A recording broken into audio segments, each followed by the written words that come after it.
3號強風信號繼續生效，強颱風彩虹正遠離本港。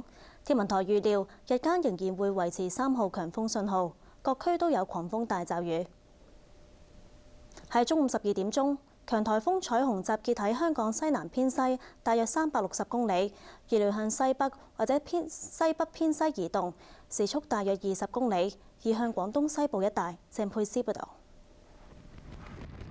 強颱風彩虹襲港，天文台發出3號強風信號超過24個鐘，本港多處地區都有強風大驟雨。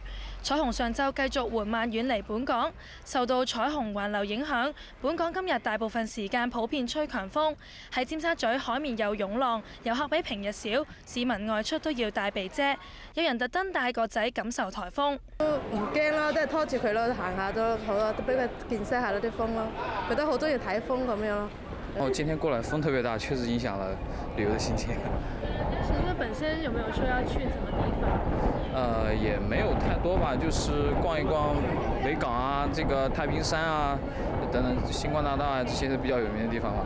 天文台由琴晚至凌晨2度發出黃色暴雨警告信號，喺今日朝頭早5點45分取消。受到彩虹影響，教育局宣布幼稚園、肢體傷殘兒童學校以及智障兒童學校今日停課。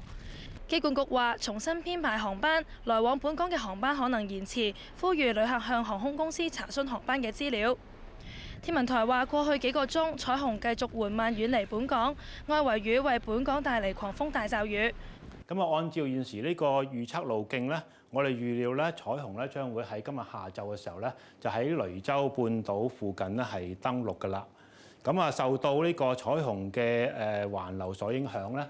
我哋預料咧，今日咧都會大部分時間咧係受呢個強風所影響嘅。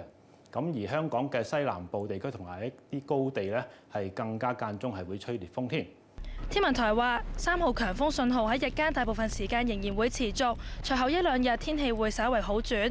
亞洲電視記者鄭佩斯報導。